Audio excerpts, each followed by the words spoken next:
Assalamualaikum warahmatullahi wabarakatuh. Selamat berjumpa kembali dengan JC07. Dan kali ini saya berada di lantai 3 Dinas Pendidikan Provinsi Kalimantan Barat bersama Ibu Kusmawati ya. Beliau adalah guru di SMA Negeri 9. Lebih lanjut bagaimana wawancara kami, ikuti wawancara berikut. Assalamualaikum Ibu. Waalaikumsalam Pak. Kabar Bu? Baik Pak. Terima kasih sudah hadir di Dinas Pendidikan Bu. Ya. Iya Pak. Oke Bu, Ibu sudah berapa lama mengajar? Saya kurang lebih ada 17 tahun. Sudah 17 tahun. Dulu kuliahnya di mana Bu? Saya kuliah di Universitas Gadjah Mada, Oh, di UGM ya. Kemudian saya mengambil alumni tahun 96. Oh, tahun 96. Kemudian setelah saya lulus, kemudian saya mengajukan angka 4 di Untan. di Untan. Tahun berapa itu? Di Untan tahun 2004. Kemudian saya melanjutkan S2 pada tahun 2010. Kemudian saya lulus tahun 2012. Di Universitas Negeri Yogyakarta. Di SMA 9 sudah berapa lama? Kebetulan saya di SMA 9 17 tahun, pas saya CPNS dari sampai sekarang di SMA 9. Di SMA 9. Iya. Ibu, saya baru-baru ini mendengar informasi bahwa Ibu itu meraih sebagai seorang guru inspiratif yang dilaksanakan di PM43 Bandung. Bisa diceritakan? Baik Pak. Jadi GTK Kemendikbudristek itu bekerja sama dengan PM43 mengadakan gebiar prestasi pada tanggal 24 November. Nah sebelumnya perekrutannya yaitu PM43 itu membuka peluang kepada guru penggerak itu sebagai fasilitator, kemudian disaring dari Pontianak itu 8 orang Pak yang masuk ke PM43 untuk dilakukan pembimbingan. Nah kemudian dilakukan pembimbingan selama 5 hari. Nah selama 5 hari kemudian fasilitator ini akan ke kotanya masing-masing untuk melakukan diseminasi sebanyak 80 guru penggerak, penggerak dan non penggerak. Nah dari 88 naskah itu kemudian nanti dikirim lagi ke PM43 untuk diseleksi lagi menjadi 120 karya. Itu seluruh Kalimantan Pak, jadi sebetulnya seluruh Kalimantan, tidak hanya Kalimantan Barat saja. Kemudian dari 120 itu dipanggil ke PM43 untuk mempresentasikan hasil karyanya yang sudah dibuat. Nah karya tulis ini merupakan karya tulis berbasis penelitian. Jadi berbasis penelitian, diberi waktu sekitar 1 bulan lebih untuk menyelesaikan karya tulis mereka. Nah setelah selesai dikirim ke PM43 untuk dilakukan seleksi lebih dalam. Nah setelah dipanggil, disaring 120 itu kemudian mempresentasikan hasil penelitiannya di PM43 Bandung pada tanggal 22 sampai 24 November. Jadi sebelum kita sampai ke Bandung itu seleksinya melalui online? Iya, melalui online. Jadi karya kita dikirim? Karya kita dikirim. Kemudian diseleksi. Jadi sebelumnya saya itu melalui 2 tahap kalau saya Pak. Kalau saya seleksi fasilitator dulu, kemudian saya fasilitator lolos, kemudian saya harus memprestasikan atau mendesimulasikan ke guru-guru yang lain, guru penggerak. Nah dari saya sudah diseminasi, kemudian dari beberapa karya guru-guru penggerak dan non penggerak yang ada di Kota Pontianak, kemudian dikirim lagi ke PM43. Diambil 120 karya dari seluruh Kalimantan.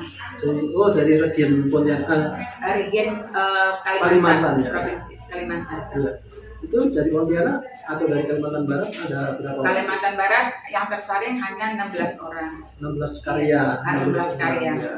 Jadi itu satu orang harus hanya menulis 1 karya ya. Nah, 1 karya. 1 karya. Jadi 16 itu dipanggil semua ke PM43 aja. Sebenarnya yang mengirim dari kami membimbing 88 orang Pak. Oh, iya. Kemudian yang berhasil menyelesaikan karyanya itu sekitar 54. Ternyata yang lolos di PM43 itu hanya 16 orang. Nah kebetulan setelah melakukan presentasi di sana, 16 hanya Kalimantan dari Kota Pontianak Pak. Iya. Nah, kemudian di P4TK kan dipresentasikan. Nah, kebetulan saya masuk 9 besar sebagai karya inspiratif. Ya, berarti dari 9 orang tadi itu termasuk di dalamnya di seluruh Indonesia ya Bu ya? Iya. Bisa disebutkan dari mana saja itu 9 orang? 9 orang itu dia sekelumnya Kalimantan aja Iya, sih dari Pak. mana itu? Dari saya nggak disebutkan, Nggak disebutkan hanya pada waktu itu nama-namanya saja yang disebutkan Pak. Kebetulan mungkin saya urutan kedua gitu. Ya, untuk menulis kemudian menjadi guru inspiratif di level nasional itu kan juga tidak gampang. Bagaimana kiat-kiat Ibu itu untuk membangun sebuah ide itu bagaimana? Awalnya saya selalu beride dari saya di kelas Pak. Jadi setiap saya di kelas saya selalu melakukan inovasi-inovasi. Misalkan contohnya waktu saya tahun 2019 ya, tahun 2019 saya ada permasalahan di dalam struktur hewan.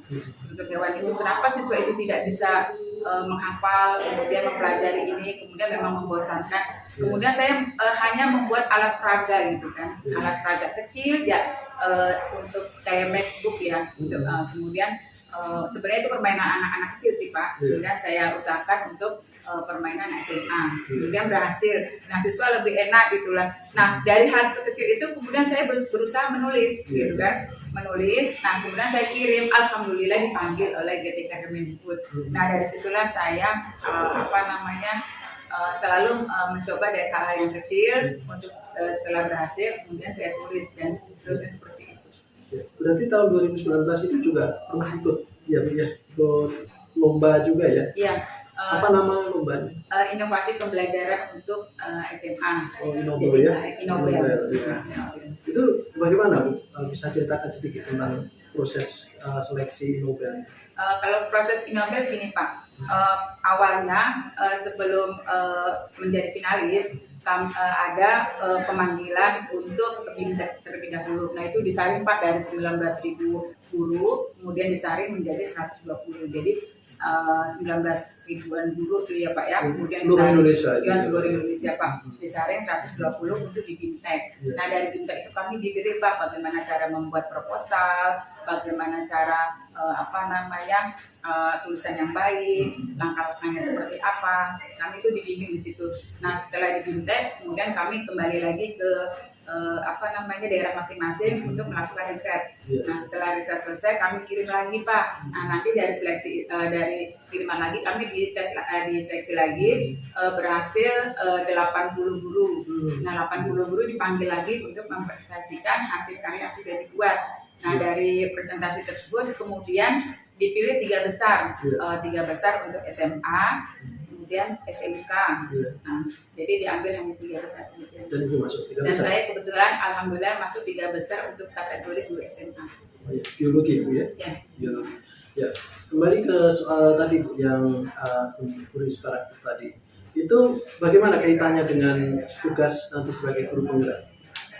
Guru inspiratifnya sebenarnya saya kan kebetulan guru penggerak ya, jadi saya harus memberikan contoh kepada guru penggerak yang lain, mengimbaskan untuk selalu berliterasi Pak. Selain guru penggerak, cuman ada guru-guru yang lain, terutama di SMA 9, untuk gemar dalam berliterasi sih Pak, intinya seperti itu. Tapi SMA 9 itu masuk guru penggerak atau tidak?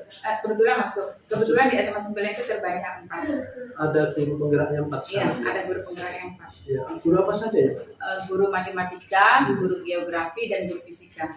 Ya, dan itu kami waktu pendaftaran itu memang kami mengajak kawan-kawan untuk siapa yang mengikut. Nah, kebetulan di sekolah kami maksudnya jiwanya masih muda, kemudian semangat keluarganya juga tinggi, jadi maju bersama berhasil semua gitu. Jadi kami mendaftar 4, alhamdulillah lolos. Dan sekarang kan ada di guru untuk sekolah penggerak dan guru penggerak itu diperkenalkan kurikulum baru ya, guru namanya apa, kurikulum prototip ya? Prototipe itu bagaimana? Kalau untuk prototip sebenarnya saya belum tahu pasti ya Pak. hanya dari media-media sosial yang saya dapatkan, karena saya hanya sebagai guru penggeraknya. Kalau prototipe itu masuk ke dalam kurikulumnya Pak, jadi semua sistem di sekolah tersebut. Kalau saya kan hanya bagaimana guru itu bergerak untuk memajukan pendidikan menjadi pendidikan yang berpusat pada siswa. Selama Ibu mengajar dan sebagai guru di SMA 9 itu, prestasi anak apa yang pernah diraih? Kebetulan saya waktu itu lulus S2 tahun 2014 ya. Nah, setelah tahun 2014 itu banyak sekali prestasi-prestasi yang sudah diraih oleh siswa. Saya sebenarnya selain siswa juga guru-guru saya ajak Pak untuk berprestasi. Nah, kalau siswa itu banyak Pak, dari literasi sudah tingkat nasional. Terus kebetulan setiap perlombaan karya tulis yang diadakan di Universitas Tanjung Pura, jadi misalkan saya kirim 6, biasanya yang lolos adalah 6 orang. Nanti 6 finalis, jadi dari 10, kemudian yang lolos 6. Kemudian dari instansi-instansi lain, alhamdulillah lolos juga. Biasanya saya bimbing itu selain karya tulis, kemudian mading, kemudian debat. Nah itu alhamdulillah selama ini mendapat nomor 1 sampai 3 lah ya Pak. Nah, kemudian skup nasional baru sampai finalis. Kemudian kalau Kalimantan Pak, untuk sekitaran Kalimantan sudah dari 10 finalis, sekolah kami 2 yang lolos, yaitu urutan ke-6 dan urutan ke-7 itu untuk skup Kalimantan. Terus untuk yang lain masih banyak lagi sih Pak. Kalau biologi ada nggak prestasi yang kalau biologi saya di OSN atau tidak Pak. Iya, karena saya kan melihat dulu Pak potensi aset yang ada di daerah seberang gitu kan, Pontianak Timur. Sebenarnya pada waktu pemilihan siswa-siswa tersebut, saya tidak memilih siswa itu pintar atau tidak, tapi dia mau, tekun dan ulet. Itu yang saya prioritaskan kepada siswa-siswa. Kalau kamu pintar tapi kamu tidak ulet, kemudian kamu tidak ulet, kemudian disiplin, kemudian memiliki jiwa yang kuat, kamu tidak akan berhasil. Ada juga yang pintar Pak, tapi karena dia tidak memiliki motivasi yang tinggi, akhirnya nggak bisa, nggak jadi.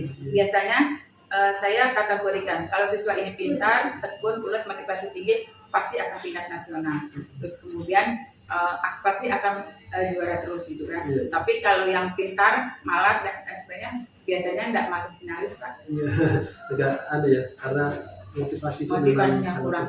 Dan terus terang aja di SMA 9 itu banyak keterbatasan siswanya dia Pak ya, terutama dalam soal perangkat ya, laptop terutama, karena karya tulis itu sama-sama untuk laptop. Tapi motivasi mereka itu sangat luar biasa, dan saya dalam membimbing, kenapa saya sangat berantusias, karena semangat mereka. Jadi saya siap jam 6 sampai jam 6 malam. Saya membimbing mereka sampai kadang kalau sudah menang tuh kami bangganya setengah mati, karena mereka tidak punya alat. Jadi mereka misalkan siapa yang punya laptop, mereka akan merger ke sini. Jadi saling bantu. Saling membantu. Ya. Apalagi kaitannya dengan kuota ya Pak. Udah nggak apa-apa, mereka saling bantu. Nah itu kalau saya menang, rasanya saya nangis. Karena itu sangat luar biasa. Karena bimbing dari nol ya, ibaratnya dari bawah, kemudian dia bisa sampai puncak. Sampai puncak. Ya, itu suatu kebanggaan Pak. Bahkan pada tahun 2018 saya sempat mengantarkan anak saya ke nasional, dan itu dilema Pak. Saya harus mengirimkan karya saya untuk Inobel, kemudian 2018 saya juga masuk ke BIMTEK-nya, cuman saya nggak tidak mengirimkan karya. Saya harus memilih antara saya dengan siswa. Saya pikir kalau saya sudah nanti masih banyak kesempatan. Tapi kalau siswa, kesempatan inilah yang momen terakhir, karena dia mewakili Kalimantan Barat untuk lomba dinas perhubungan. Kan di Kalimantan dia kan sudah menang juara 3 Kalimantan Barat Pak. Kemudian mewakili Kalimantan Barat untuk ke nasional. Jadi saya ngalah untuk anak gitu. Iya, ngalah untuk karena anak. Ibu korbankan ambisi pribadi di Inobel tahun 2018, tapi karena saat yang bersama juga harus membimbing anak, Ibu korbankan biar anak yang maju gitu ya. Biar anak yang maju. Dan alhamdulillah Pak, mungkin Tuhan tahu lagi, akhirnya 2019 baru saya dapat. Baik sahabat ya, inilah sebuah contoh dari pengorbanan seorang guru. Ketika saat yang sama-sama maju, dan beliau mengorbankan kesempatan yang sebetulnya sangat langka itu demi kemajuan. Ini suatu luar biasa, Bu. Suatu hal yang memang luar biasa, mengorbankan suatu ambisi pribadi. Bu, kalau tahun 2019 itu akhirnya Ibu mendapat juga ya kesempatan Nobel. Waktu itu juara berapa? Juara 3 Pak. Juara 3 nasional ya. Juara 3 nasional. Iya. Alhamdulillah ini ada penggantinya. Ada penggantinya alhamdulillah. Bu, ini soal lain Bu, cuma sedikit. Bu, Ibu itu kan dalam setiap orang itu berjuang pasti punya tokoh yang menjadi idola atau menjadi inspirasi. Siapa Bu? Menurut Ibu? Sebenarnya tokoh saya itu adalah suami saya sih Pak. Suami ya? Nah, beliau itu sangat mendukung semua kegiatan saya. Makanya saya bilang, jadi tidak ada di Malang, tidak ada. Justru dia bilang gini, pada waktu saya kebetulan tes sesuatu gitu, kemudian saya nggak lolos karena itu menurut suami saya bilang itu untuk kepentingan ibu, tapi alangkah baiknya ibu pikirkan bahwa ibu misalkan bekerja untuk bermanfaat bagi orang lain. Nah itu, jadi saya selalu orang lain itu maju, apalagi siswa Pak. Saya kalau siswa menang Pak, saya sangat tangis Pak, karena apa? Dengan keterbatasan mereka, motivasi mereka, terus kemudian semangat mereka untuk menang itu sangat tinggi Pak. Itu yang membuat saya sedih dan itu yang membuat saya semangat bahwa kamu tuh bisa, bahwa kamu bisa. Gitu. Jadi suami itu sosok yang memang sebagai inspirasi sekaligus juga memberikan kesempatan kepada ibu untuk mengembangkan diri ya Bu. Ya. Terus yang kedua sebenarnya saya gini Pak, selain suami saya juga sebagai contoh gitu. Saya ingin menjadi anak kandung saya juga. Saya bahwa saya adalah role model untuk mereka. Kemudian juga saya sebagai role model untuk peserta didik saya di sekolah. Jadi kadang saya memberikan semangat seperti itu. Besok misalkan, kebetulan saya beberapa kegiatan Kemendikbud, saya selalu lolos gitu ya Pak, baik dari naskah intelektual, kemudian perlindungan profesi, kemudian keselamatan kerja itu kan mengirimkan dengan menggunakan karya tulis Pak. Jadi disaring dari berapa ratus ribu orang, kemudian diambil berapa puluh aja untuk dilakukan di tes. Nah itu kadang saya sebagai penyemangat mereka. Besok anak-anak, besok ibu mau ke Jakarta loh, katanya tiket gratis, kemudian penginapan, bisa kenal dengan guru-guru lain. Nah itu sebenarnya motivasi mereka. Jadi kalau saya misalkan cobalah kamu ikut gitu kan, ikut ini. Tapi saya nggak mampu Bu, tenang. Yang penting kamu memiliki motivasi, semangat, itu sudah cukup bagi ibu, saya bilang gitu kan. Kemudian mereka termotivasi. Kamu mau nggak misalkan jalan-jalan dengan tiket gratis, kemudian naik pesawat. Nah itu yang memotivasi mereka Pak. Jadi saya berusaha memotivasi anak peserta didik saya seperti itu, makanya mereka berpacu. Ya, untuk berprestasi, kemudian untuk mengejar sebuah ide, menyampaikan ide, itu kan butuh waktu. Itu kan ibu rumah tangga sekaligus wanita karir. Bagaimana itu bisa mengatur? Iya. Kebetulan anak saya 4 ya Pak. Kadang 4 ya. Nah, itu gimana itu? Kadang anak saya 4. Jadi waktu masih kecil-kecil kadang kawan-kawan juga kok bisa Bu Ari anaknya 4. Saya biasanya gini sih. Kalau saya sepanjang jalan kadang saya lihat kayaknya ini bisa nih. Misalkan untuk pembelajaran di kelas, kemudian saya catat Pak. Saya catat nanti. Kemudian ini bisa. Jadi segala di lingkungan alam yang di sekeliling saya itu saya selalu catat. Kemudian nanti setelah pembelajaran selesai, saya di rumah itu setelah anak-anak udah pada selesai semua, nah saya biasanya membaca Pak, dikaitkan dengan apa yang sudah saya catat. Nah itu saya ada waktu setelah jam 9 ke atas, saya baru bisa membuka laptop. Oh jadi jam 9 atas, berarti malam itu? Iya, memang butuh pengorbanan. Pada ngantuk itu paginya ngajar, karena udah biasa ya? Saya sudah biasa Pak. Oh iya, karena udah terbiasa. Ya, kita itu kalau berprestasi memang tidak hanya kebanggaan itu tidak hanya pribadi, kebanggaan untuk keluarga, kebanggaan untuk sekolah, kebanggaan untuk daerah, bahkan kebanggaan untuk dinas pendidikan. Ya makanya saya ketika mendengar ada guru yang berprestasi gitu, saya itu ya semampu saya itu kan mungkin mempromosikan gitu, ini loh bahwa SMA bisa. Nah kalau ibu bagaimana Bu, pesan kepada teman-teman yang selama ini ya supaya ikut jejak ibu ya? Kalau saya sih lepas dari zona nyaman Pak. Jadi kan selama ini kadang guru masih di zona nyaman ya. lakukanlah segala perubahan, walaupun perubahan itu hanya sekecil apapun, dan itu sangat berarti, terutama bagi kita ya sebagai pendidik. Sekali kita mengalami perubahan, maka peserta didik akan menikmati hasilnya lebih baik. Jadi kan kalau kata Ananda Pramudia Ananta itu kan bahwa setinggi apapun kita meraih prestasi, kalau kita tidak menulis, ya kan Pak, maka kita akan menghilang dari masyarakat maupun dari sejarah.